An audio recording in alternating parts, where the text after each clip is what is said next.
നമ്മുടെ Hema committee report പുറത്തു വന്നു. ബിജു അത് വായിച്ചോ? അതിനെക്കുറിച്ച് അറിഞ്ഞോ? അല്ല, അറിഞ്ഞു സാറേ.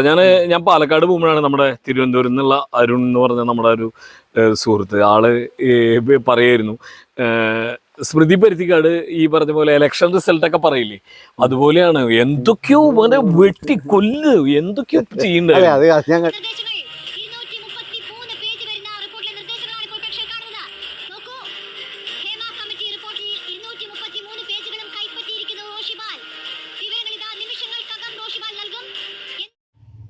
ഹേമ കമ്മിറ്റി റിപ്പോർട്ട് ആവേശം കഴിഞ്ഞ് നോക്കുമ്പോൾ നമുക്ക് മനസ്സിലാവുന്നത് ലോക സിനിമയിൽ എല്ലാം തന്നെ എന്ന് വേണ്ട ഇന്ത്യയിലെ വിവിധ ഭാഷാ സിനിമകളിലും കാസ്റ്റിംഗ് കൗച്ചും ഇത്തരം സംഭവങ്ങളും ഉണ്ട് എന്നുള്ള വാർത്തകളാണ് പുറത്തു വരുന്നത്.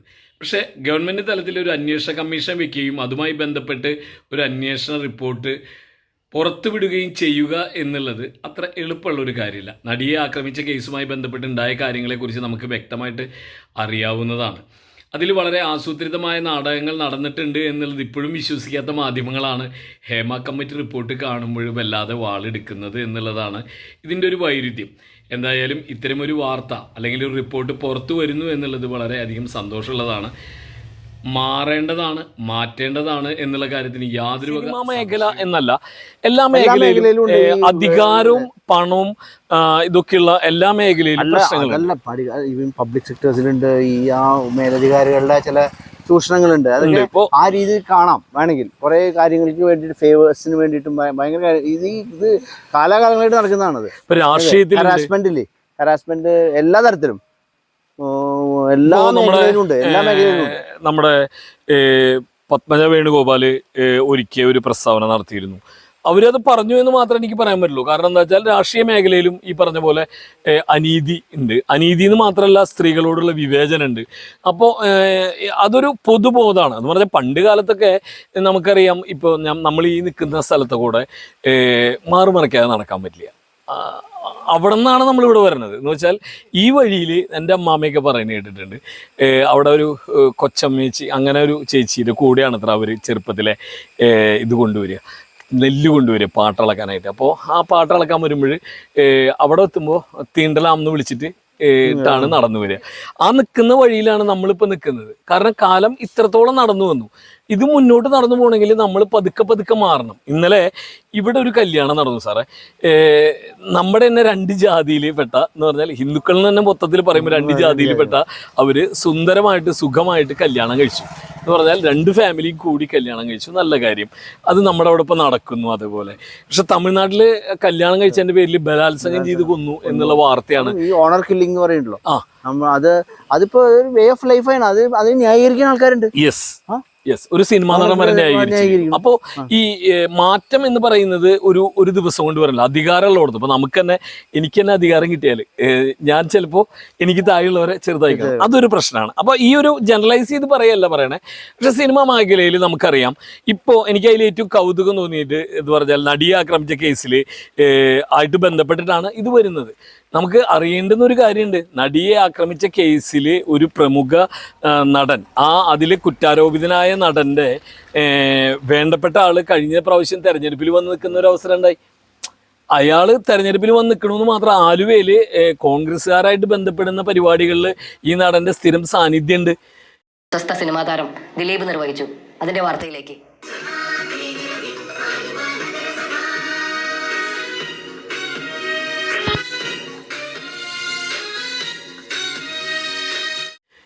പിന്നെ ഈ മാധ്യമങ്ങൾ തന്നെ ഏഷ്യാനെറ്റ് അടക്കം ഈ എന്താ പറയുക, ഈ നടൻ്റെ പരിപാടിയായിട്ട് വരുമ്പോൾ, പരിപാടി എന്ന് പറഞ്ഞിട്ടുണ്ടെങ്കിൽ സിനിമ പ്രൊമോഷനായിട്ട് വരുമ്പോൾ ഈ കാര്യങ്ങളും ചർച്ച ചെയ്യുന്നുണ്ട്.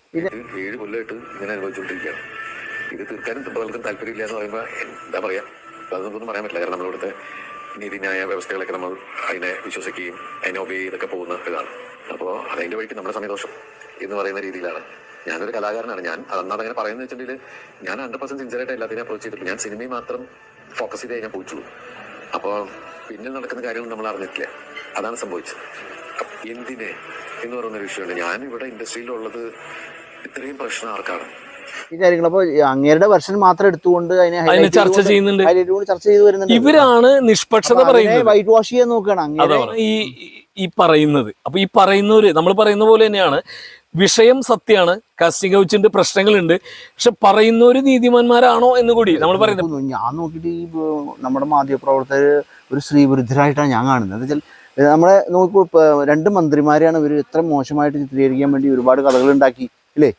നമ്മുടെ ശൈലജ ടീച്ചറേയും ഇവരെയും ആരെ അല്ല, അവര് ഓരോ ദിവസം ചെയ്യുന്നത് സാർ, അത് പോട്ടെ. അതാണ് ഞാൻ പറയാം, ആ ഒരു ബയസ്നെസ് ഉണ്ട് എപ്പോഴും, ആ ഒരു രീതിയിൽ ആ ഒരു ജെൻഡറിന്റെ മുകളിൽ എപ്പോഴും ഒരു പറയാനുള്ള അധികാരം മാധ്യമ പ്രവർത്തകരുടെ കയ്യിലാണ് എന്നുള്ളതുകൊണ്ടാണ് അവർ ഈ അനീതി ചെയ്യുന്നത്.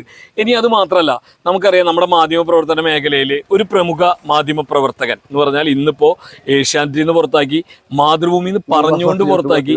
ഇപ്പോ നമ്മൾ പേര് പറയാത്ത എന്താ വെച്ചിട്ടുണ്ടെങ്കിൽ നമ്മൾ നമ്മുടെ മാന്യത ഉദ്ദേശിച്ചിട്ടാണ്. അദ്ദേഹത്തിന്റെ കൂടെ ഉള്ള ആളുകള് മനസ്സിലാക്കുക അവർ മാധ്യമ പ്രവർത്തകർ തന്നെയാണ്. എന്നിട്ട് യൂടോക്ക് എന്ന് പറഞ്ഞ ഒരു ചാനൽ ആരംഭിച്ചു. പതുക്കെ അദ്ദേഹവും അദ്ദേഹത്തിന്റെ ചേട്ടനും കൂടി ഇപ്പോൾ ഒരു ദേഹം വന്ന് നമ്മുടെ റിപ്പോർട്ടർ ടിവിയിലും ഒരു ദേഹം വന്ന് നമ്മുടെ 24-ലും പ്രവർത്തിക്കുന്നുണ്ട്. 24-ൽ അദ്ദേഹം ഒരു ന്യൂസ് റീഡർ മാത്രമാണ്. വലിയ ചർച്ചകളൊന്നും നയിക്കാനായിട്ട് കിട്ടുന്നില്ല. അപ്പോൾ അവിടെ ആ മാധ്യമ മേഖലയിൽ നമ്മളിപ്പോ ഒരു പ്രതികരണത്തിന് ഒരു ഹേമ കമ്മിറ്റീനെ വെച്ചാലോ ഇതിലും വലിയ അക്രമങ്ങളായിരിക്കും ഉണ്ടായിരിക്കുക. അപ്പോൾ നമ്മൾ പറയേണ്ടതും അറിയേണ്ടതും നടപടി എടുക്കേണ്ടതാണ്. പക്ഷെ ഇതൊക്കെ കണ്ട് ഇവരിങ്ങനെ ആവേശമൂത്ത് മറ്റോരെ കുറ്റം പറയാൻ, ഈ പറഞ്ഞ പോലെ പരദൂഷണം പറയാനുള്ള ഇഷ്ടം എന്നല്ലാണ്ട് നമ്മുടെ ആ ഒരു എന്താണ് ഒരു പത്രസമ്മേളനത്തിൽ ഒരാൾ ദേഹത്ത് കൈവച്ചിട്ടും ആ സ്ത്രീ പുറത്താക്കപ്പെടുക. സാർ അത് അല്ല സാർ, അത് പറഞ്ഞപ്പോഴാണ് എനിക്ക് ഓർമ്മ വന്നത്. നമ്മൾ റിപ്പോർട്ടർ ടി വി ആവേശം കാണിക്കുമ്പോൾ സൂര്യ സുജി എന്ന് പറഞ്ഞ ആ പേര് ഞാൻ പറയുന്നുണ്ട്.